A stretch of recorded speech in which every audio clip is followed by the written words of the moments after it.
It's Flint, everyone. Don't get up, anyone. Stay where you are. So, how is everybody? Fine. Oh, well, you all look great.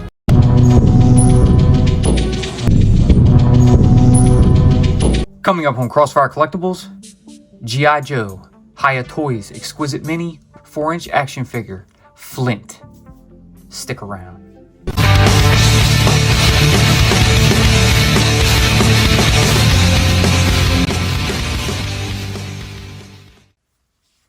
What's up, and welcome to Crossfire Collectibles. Today's video, we're going to be opening and reviewing the G.I. Joe, Hiya Toys, Exquisite Mini 1 1/18 scale 4-inch action figure of Flint. So here is Dashiell Fairborn himself, warrant officer Flint. So he came in today. Very cool. I was excited for him until I saw the figure up close. Ah, man, that head sculpt is like garbage. He looks like Michael Jackson. But I'm not going to hate on it yet. I want to open it and mess with him. We'll gear him up and compare him with some other figures. But first, let's check out the card here. I do like this little artist render he's got right here with the back blast. New portrait of Flint. That looks great. You got G.I. Joe, Flint, Hiya Toys. There's the figure, his stand. He's got that little shotgun, a couple of extra hands. I guess the giant back holster for the shotgun. His beret. Looks like there's a pistol in his holster right here. Around to the back, a couple of shots. These were the original promo pictures from Hiya Toys.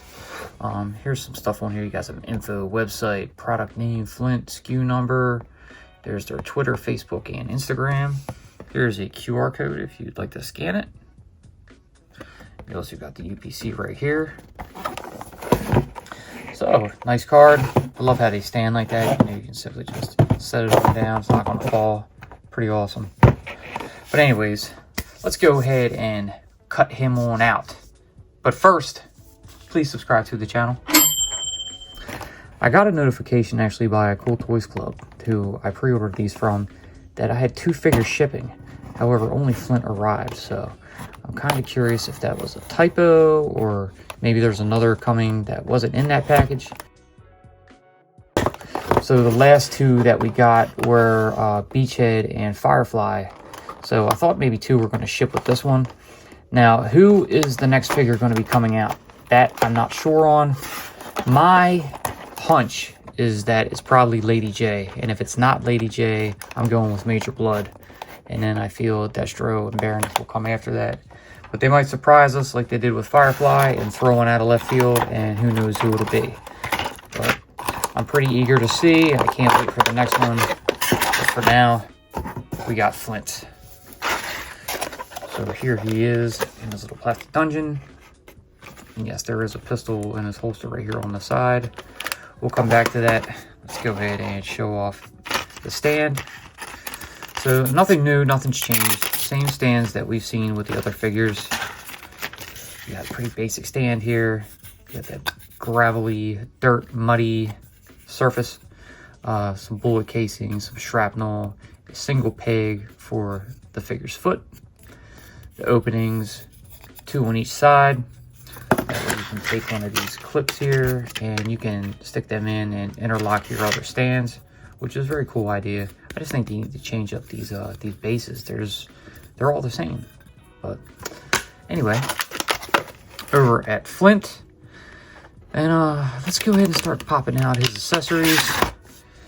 First, here's his shotgun. So kind of a sized down version of the classified shotgun he comes with. And it looks great. I really like it. You see the pump right here. It's very more modern and upgraded. Kind of futuristic looking almost. You got a couple of shells here on the side, right on that side saddle. No stock, but he does have that extra grip in the back, so he can, give us some extra guff if he needs to, and then just blast away. Bam! But it looks cool. Moving on, he's got an extra pair of hands here. So these are some extra grip hands. Flint has on these kind of weathered brown gloves. They look pretty nice. Lots of detail on them. You got kind of like a black wash on them. There's the ball joint holes at the wrists. So pretty cool. Next we have his back sheath. So super detailed on this too. Black or maybe like a dark gray. There's the peg to go into his back. Plastic. Looks good. It's a little flexible, but it's got some great detail on it. There's a hole at the bottom right there. So we'll bring in our shotgun and see how well it slides into it. And it goes in. Feels a little tight. Doesn't want to go in perfectly, and it kind of stops right there at the side saddle, but that'll work. Before we do anything else with that, I want to actually see him geared up with it. We'll come back. Here you have his beret. And this is it's not as dark as the back holster, but it has a little bit of maybe it's just two-toned, because it does look darker on top, and then you see the lighter kind of gray right here, right where his little emblem right there is. That doesn't have a lot of detail to it. You can tell it's kind of sculpted, but it's okay. It looks good. And now for the figure. So he didn't really want to come out of that packaging, but here he is. You can see he's got his dark gray shirt, his camo pants, knee pads, shin guards, brown boots, brown gloves. He's got these black bands on each wrist. The vest, so pretty much just like the classified version. Got some color swaps in it, it looks like. Got the green vest instead of a darker gray. You got the brown pouches on it. A little bit different, not 100%, identical. Double belt. There's some bullets on it. We'll move over and go to his drop leg holster. We're going to go ahead and pop this pistol out. See how that looks.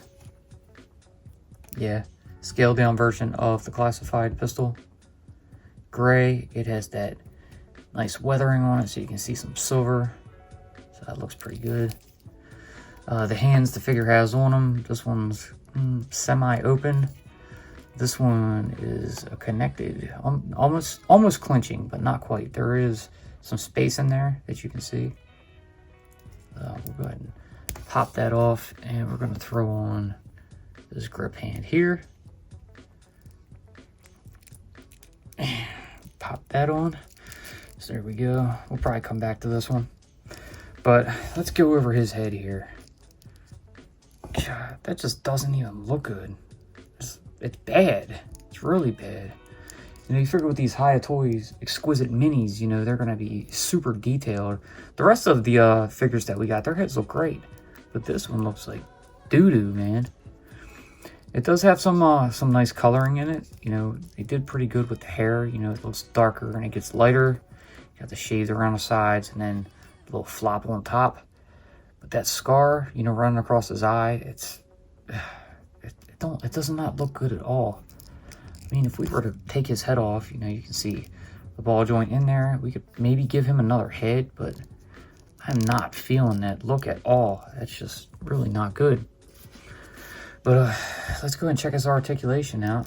As you saw, the head is on a ball joint. You can rotate a full 360. You can look down, you can look up, and you can go side to side. You got the arms that are attached to butterfly joints at the shoulders. They can come up that high. They can rotate a full 360. Bicep rotation. Double jointed elbows. Very cool. And then you got the ball joint at the wrist, which will allow the hands to do a full 360. And they can kind of maneuver around whichever way you want. Alright, the vest, we'd have to pop some stuff off to take that off, but we do have some waist swivel. Down at the legs, you have the ball joint, allow the legs to go out that far, forward that far, and back that far. So he's got thigh rotation. The drop leg holster can slide up and down. Probably take it off if you don't want to use it. Got double jointed knees. Down at the ankles, there's a hinge to allow the foot to go that far forward, that far up. And he's got side to side pivot. So the figure has great articulation. But the head, oh God, that looks terrible. Let's go ahead and bring his beret in and pop that on him. It kind of makes it look a little bit better, but it's just the face. The face is not good at all. Now we're gonna go ahead and put his shotgun backpack on. So we'll slide that in right there. It really probably doesn't matter which way you put it. I mean, you could do something like this and, you know, you could just kind of reach around and pull it out that way, or have it up the top, you know, and reach up and pull it out that way. Whichever way you fancy. For now, I'm gonna do something like this, and I'm gonna bring his pistol in and put this in the right hand, since we swapped out that other hand with this grip one. And I'll toy around with it, get that finger up to the trigger guard. Doesn't really want to go in, but we'll get it. There we go. And that's in. So, you know, have him posed up and aiming if we want, you know, freeze, halt. It looks pretty good. But I'm gonna go ahead and do something like this, kind of like the way I have my classified figures. And get that hand up. We're gonna leave this hand on for now, so I think that's fine. And we're not gonna worry about the other grip hand. We'll put them off to the side. Bring in the stand. And plug that foot down into it. And there we go. There's our Flint. Now let's go ahead and do a couple comparisons here. So here he is with the Hasbro G.I. Joe 50th Anniversary San Diego Comic-Con exclusive Flint. Here he is with his big brother, the G.I. Joe Classified Series Flint. And finally, with a couple more of his Hiya Toys teammates, Snake Eyes and Beachhead. Alright, so there was some comparison for you. Now we're going to go ahead and toss Flint up onto the turntable and we'll give you some final thoughts. G.I. Joe will return after these messages. Be sure to check out our previous videos. A link will always be pinned in the comments. Now back to G.I. Joe. Alright, so here you have it. The G.I. Joe Hiya Toys Exquisite Mini 1 in 1/18 scale 4-inch action figure of Flint. The figure itself is nice. He's great. The articulation is fantastic. The paint job on him, the weathering, all that is phenomenal. That face, man, that face is totally fucked. It looks horrible. The beret kind of helps it a little bit, but man, they just did a terrible job with that face sculpt. I don't want to hate on Hiya Toys as much as I like them, but this face, man, come on, dude. It's like getting a classified Falcon. You know, seeing that face on the Flint, I was just really bummed out. So as much as I was really looking forward to this figure, I can't 100% love it simply because of that head. It's just the head sculpt. It's got to go. Maybe I'll have a custom head made for it and throw it on there. But for the time being, it's going to stay on. He's going to go on the shelf, you know, as a Hiya Toy figure. I did customize my Cobra Commander, but I had to because the newer head, it didn't work with my classic nostalgic look that I wanted. So I'm probably going to do something with Flint. I have no idea what I'm going to do yet, but we'll think of something. And in the meantime, let's see how the future Hiya Toy figures come out, and we'll be sure to review them. Hopefully they're better than this. But overall, the figure is great. I'm just not fond of the head. But anyways, that's going to do it for this one. I hope you guys enjoyed what you saw. If you did, please, like always, leave that giant thumbs up. Subscribe. Tickle that bell so you're notified when we post future videos. Be sure to follow us on social media, and we will see you in the next one. Peace.